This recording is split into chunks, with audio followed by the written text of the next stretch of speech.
Hi everyone, my name is Gurmeet Dabar, and today we will discuss reading, filling the blanks, and our topic of discussion is going to be elephant communication, and difficulty level seems to be medium. So elephants के बारे में सब जानते हैं, have a very dash communication system. तो किस तरीके का इनका कम्युनिकेशन सिस्टम है? क्या कोई सिंपल कम्युनिकेशन सिस्टम है, एडवांस है, कैसा कम्युनिकेशन सिस्टम है इनका? तो हम ऑप्शन समझ लेते हैं। सबसे पहले डिस्टेंट वर्ड यूज होता है डिस्टेंस के लिए, दूरी के लिए। वैरायटी का मतलब क्या है? वैरी करना, जैसे 5, 6, 7, 5 से लेके 12 कोई रेंज हो गई, उसको वैरायटी बोल देते हैं। जैसे वेरिएशन हो गया, मान लो ये कपड़ा है, इसी जैसा कोई दूसरा कपड़ा है तो हम उसको भी वैरायटी बोल देते हैं। उसके बाद है फैमिली। फैमिली जो जैसे हमारे भाई बहन लोग, रिश्तेदार, ये जो कुछ है वो सब किस में आते हैं? फैमिलीज में। रेंजिंग का मतलब अगेन वैरायटी, जो हमने पढ़ा रेंज, जैसे मैंने अभी बताया था 6 से 12, ये एक रेंज है। अपार्ट का मतलब क्या है? इसके अलावा या दूर हो जाना। अपार्ट का मतलब है क्या है? डिस्टेंस हो जाना है दो चीजों के बीच में, तो दूर हो जाना। या इसके अलावा दो तरीके से यूज होता है। साउंड्स का मतलब आप सभी को पता होगा, कॉम्प्लेक्स, थोड़ा सा जटिल, और राउंड गोल हो गया। तो एलिफेंट का किस तरीके का कम्युनिकेशन सिस्टम होगा? तो depending upon the options we have available, तो डिस्टेंस कम्युनिकेशन हो सकता है।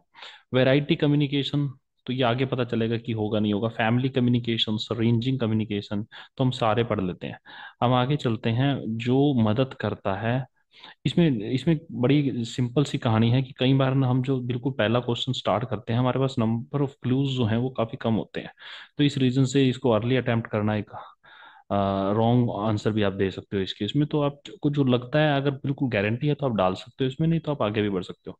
तो इनका कम्युनिकेशन सिस्टम ऐसा है। हम आगे बढ़ेंगे कि किस तरीके का है। तो यहाँ से मतलब विच हेल्प। अब ये जो कम्युनिकेशन सिस्टम है, ये मदद करता है मेंटेन करने के लिए क्लोज डैश बॉन्ड। तो इसके लिए बड़ा सिंपल सा आंसर हमें दिख रहा है, फैमिली बॉन्ड्स। बाकी और कोई ऑप्शन इसमें फिट बैठेगा भी नहीं। When they are near each other, जब वो एक दूसरे के पास होते हैं, तो वो किस तरीके का वर्बल और विजुअल सिग्नल्स का यूज करते हैं एक्सप्रेस करने के लिए? Wide dash of emotions. Emotions की वाइड रेंज। तो रेंज हमारे पास यहाँ नहीं है, रेंजिंग है। रेंजिंग यहाँ फिट बैठेगा नहीं। तो दूसरा इसका सिनोनिम्स है वाइड वैरायटी ऑफ इमोशंस। ठीक है ना? बहुत बड़ी रेंज है इसकी, वैरायटी है किसकी? इमोशंस की। एक्सप्रेस करते हैं किसके थ्रू? वर्बल और विजुअल सिग्नल्स के थ्रू। तो ये इस तरीके से बात करते हैं। तो ये एक सिंपल तो होगा नहीं, सिंपल जैसा कोई वर्ड है भी नहीं है। तो हम इसमें क्या डालेंगे? एडवांस या कॉम्प्लेक्स टाइप का कम्युनिकेशन। हमारे समझ से बाहर है ना कि वो बात कैसे करते हैं, तो इसलिए हम इसको कॉम्प्लेक्स बोल रहे हैं। ठीक है, ये इशारे करते हैं तो हमें दिखते नहीं है वो इशारे कैसे हैं, तो हमारी समझ में नहीं आता, इसलिए वो क्या है, इनका जो कम्युनिकेशन सिस्टम है that is complex. As they move further, इधर डिस्टेंट और अपार्ट, दोनों सेम सा मीनिंग देते हैं। तो फर्दर अपार्ट ज्यादा इसमें अप्रोप्रिएट लग रहा है।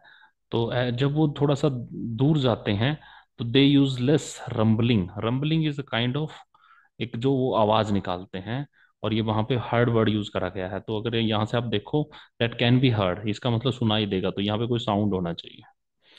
तो रंबलिंग के हिसाब से भी आप आइडिया लगा सकते हो कि साउंड आएगा, या फिर आप हर्ड है, सुनने की बात आ रही है, तो उसके हिसाब से भी क्या आएगा कि साउंड की बात हो सकती है। तो बाकी ऑप्शन यहाँ पे एलिमिनेट हो जाते हैं। Thank you.